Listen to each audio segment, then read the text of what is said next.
Hey, hey, hey. Time for another Out of This World story from rSpace. Don't get mad. Don't get even. Do better. Much better. Rise above and become so engulfed in your own happiness that you forget it ever happened and that they ever wronged you. Today on rSpace, we choose happiness. Our first OP is an angel. What do I do? Hello all. A little background before my question. My wife and I had been dating for 6 years before we got married in 2020. We were both 24. We also knew each other throughout high school and even went to the same church as kids. In the fall of 2018, my now wife messaged a semi-famous musician on Instagram some very inappropriate things. I found out via her showing me something on her phone, and the messages were pulled up. I was very hurt by this and was not sure how to proceed. I ended up forgiving her as it did not seem to be an issue due to the difference in status between her and the musician. I figured that she probably would not actually do anything with someone real. I ended up proposing in spring of 2020 after spending some time away with work in the beginning of 2020. I realized while I was away that I did not want to be with anyone else. We had never had an issue before then. Fast forward to now. She has been working a lot and has made really good friends with a female from work who happens to be gay. I did not think anything of it. This began about 3 months ago. Over the next few months, I noticed that she would always call her when I was not around, or text her rather sneaky-like. I called her out on it about 1 month ago. She confirmed my suspicions and told me she would no longer continue talking to her late at night and not hide anything from me. She also said, "I would never do or say anything to anybody that I would not want you to say." I felt good about our understanding and we moved on. Today, I was in our room on vacation with her family when I dropped her Apple Watch from our nightstand. Curiosity got the better of me and I went through her messages with her coworker. I was very disappointed with my findings of flirty pictures, very flirtatious text messages, and late-night phone calls.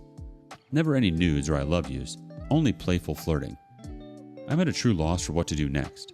I asked her why, and she said that she just likes the new feeling and that she is either all in or not in when it comes to people. The things said on the messages do not just indicate friends. She also does not have any close friends or communicates with anyone unless she sees them multiple times a week. She said she has not done anything outside of texts and calls. How do I believe this? I know that I am not a perfect husband, but I never have cheated or done anything remotely close to this. We have always been different, but have always had an understanding on who we are as individuals and what compromises needed to be made for each other. I feel like I have lost all trust, even though she hasn't done anything physical. Any advice, similar stories, recommendations? Thank you in advance. Here comes the advice. First up from Professional Pilot, 45. I feel like I have lost all trust even though she hasn't done anything physical that you know are aware of. OP, what happened to this? I would never do or say anything to anybody that I would not want you to say. Is she actually saying she'd be fine with you flirting with someone else? I doubt it. So, she's gaslighting you hard, which is immature, childish behavior, sneaking, lying, etc. So be the adult in the room. Just tell her straight up that you know she's continued with behavior that is not acceptable to you and that she knows it's not acceptable. Whether or not she's taken it physical is up for debate because you cannot trust her now. Tell her some form of this. XYZ, since you've continued with behavior toward another person that is not acceptable and you know it is not acceptable to me, my only logical conclusion is that this person is more important to you than me in our marriage. I'm not going to do some kind of pick-me dance, since I thought that was settled when we exchanged vows of fidelity before God, our family, and friends. I want you to be free to flirt with and be romantically involved with anyone you want to be. You can send flirty texts and pics all day, every day to dozens of people if you'd like, just not as my wife. Think it over and let me know what you decide by the end of the week, and walk away. Know your worth and believe it, OP. If you don't, who will? Update. Too long didn't read. Married 2 years, together for 8, no kids. My wife came out as bi and cheated on me. My wife, 26 female, came home Wednesday night late after eating with a friend. We, 26 male, were supposed to talk, but we had couples counseling locally at 8 a.m. the next day. So we elected to wait until then to talk. We discussed some things, her thoughts, feelings, and what we needed to do going forward. The therapist suggested that she write a letter telling me everything that went on so we could start fresh. I got home yesterday evening about 8 from the gym.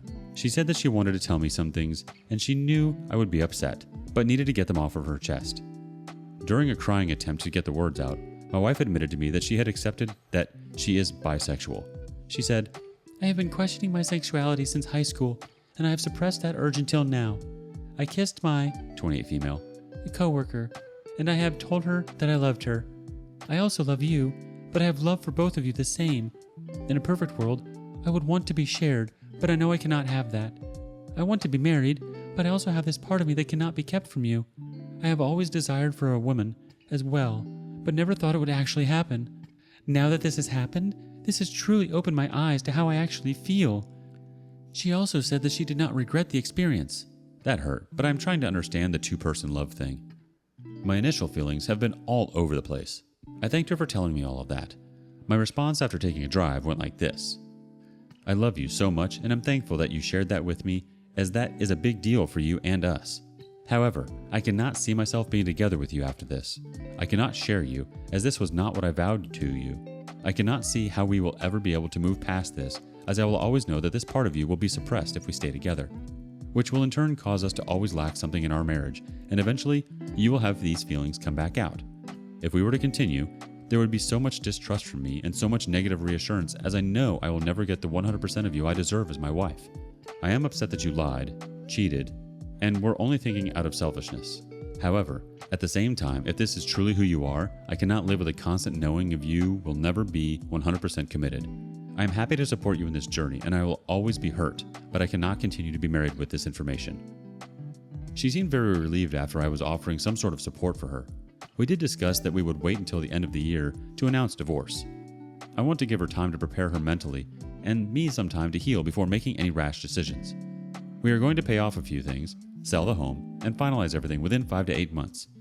I told her that I would not mind staying in the home with her until we get everything completed, but we would be roommates with full intent of divorce. We both agreed that this route was probably best in the long run.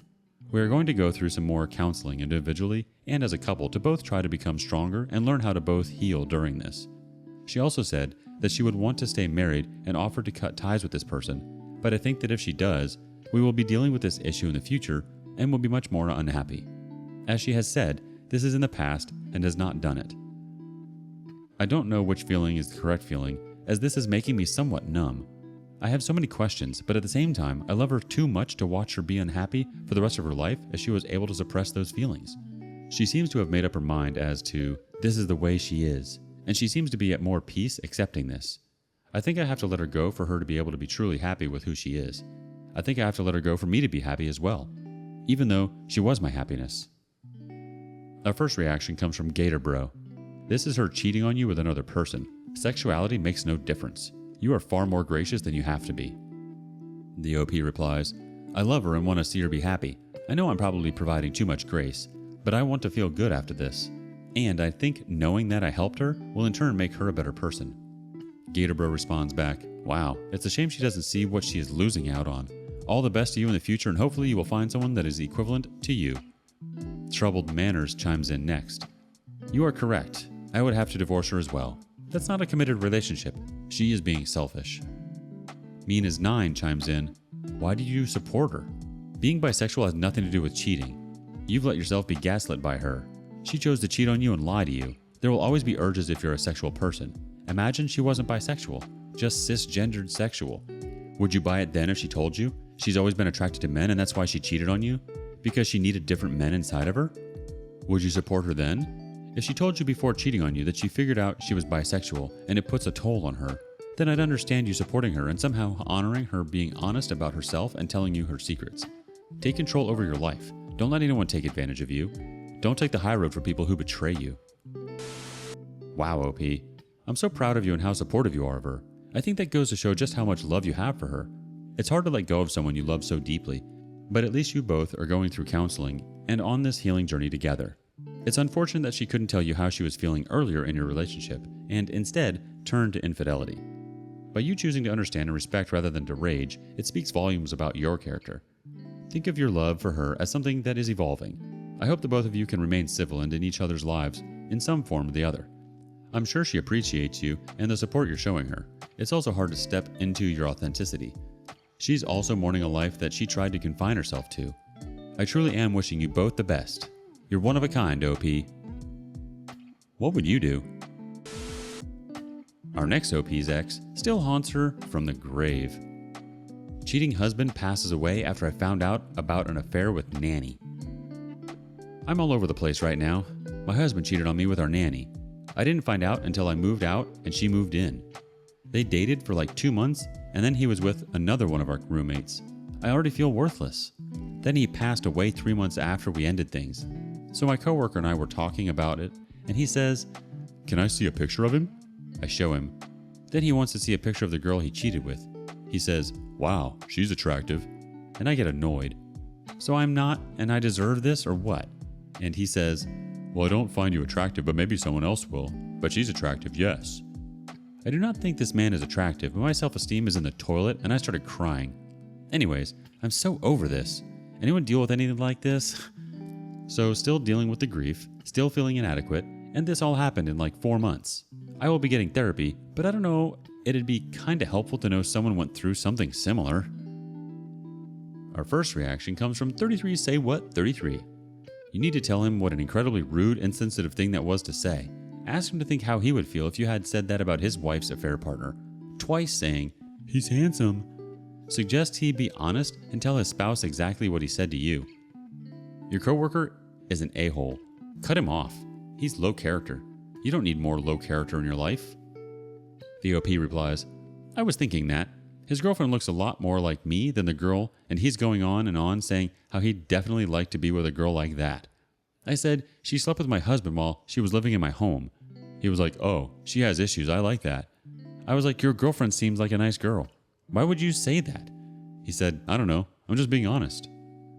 Antique Many 5966 has another comment.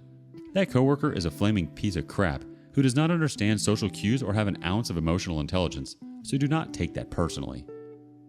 No one important, just me, has something to say.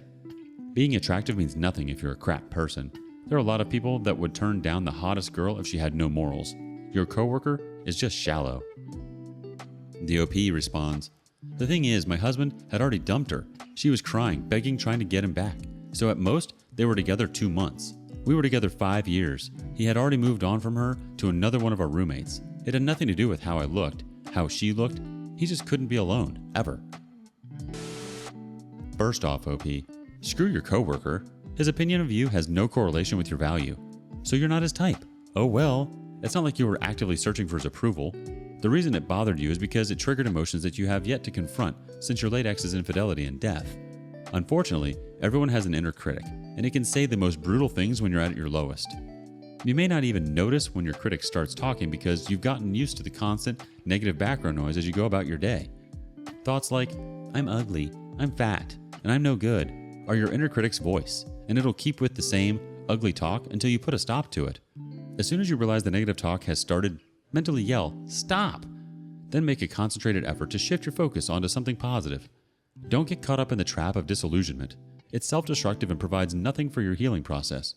You might also think that everyone sees and judges little mistakes that you make, like forgetting someone's name or making a mistake at work, and suddenly you feel even more insecure.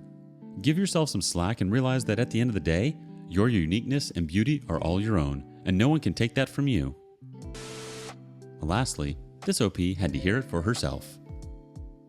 Found out my ex and affair partner are pregnant in the most bizarre way. My ex's mom texted me at 1 a.m. asking me to pray for my ex and so on. I immediately assumed the worst. A little backstory. Ex and I were together for 10 years. I would catch him having emotional affairs mostly, on and off the last 7 years. So the most recent affair partner wasn't really a shock, but I caught him 2 months after my mom died and 4 months after losing our 4th pregnancy. I was shook and left. Still loved him, but couldn't do that relationship anymore. It's been about 1.5 years since we split. So I immediately call his mom back, call affair partner, and call ex. I truly thought he was in the hospital dying or something, the way her text was worded. Affair partner answers first. Says he is at some bar or something, super drunk, doing all the same things. So I'm like, okay, he is fine. Nothing for me to worry about or deal with. Ex's mom calls me a little bit later. Says she was worried and reached out to me because ex has been suicidal and she doesn't know where he is or what is going on, and she thinks he will answer my call. That affair partner is 3 or 4 months pregnant, and my heart dropped. Ugh, I have such weird mixed feelings. On one hand, I'm so thankful I'm not the one dealing with all that unnecessary drama every day. A deep, dark part of me is happy he is so unhappy about the pregnancy and their relationship is crappy. And part of me is really sad, even though I don't want to admit it to myself. I'm thankful I'm in a happy, secure relationship right now. I would be a lot more impacted by this if I didn't have a good thing going in my life. Our first reaction comes from Fit Acadia 8074. Bro, you need to block them. They're messing with your mental health, especially if their partner's pregnancy is triggering for you. Lack of respect from them, to be honest. Wish you the best. The Clumsy Pirate has a thought. I am sorry, what? That's incredibly manipulative of the ex-mother-in-law, don't you think? Oh, my son is sad and maybe suicidal, so I called you in the middle of the night. By the way, he's having a baby with his other woman. Huh? Shouldn't this new partner be the first call for the mother? What is this I think he will answer your call move she's trying to pull? And does not have any empathy for you? Not only is she rattling you at 1 a.m., she's also so casually rubbing the baby in your face? Seriously, why are you in contact with these people who don't really have a sense of boundary or care for you? Joe Mama 80 has our last thought. This is a very unhealthy relationship or connection or whatever that is happening here. If I were your current partner, I would be pissed and feel very disrespected, honestly. Even if he was in a hospital bed, why is this your issue to get so upset and worried about that you actually called the affair partner and his current partner? I mean, clearly his mother shouldn't have contacted you, but I just really don't understand your rush to get involved. Honestly, OP, it has nothing to do with you anymore. You should wipe your hands of it, send them good vibes, wish them well, and move on to bigger and better things. Not your monkey, not your circus. And for all the rest of you monkeys out there, thank you for joining us today. Don't forget to like and subscribe and hit that notification bell. Also, please let us know what you thought of today's content. See you next time on rSpace.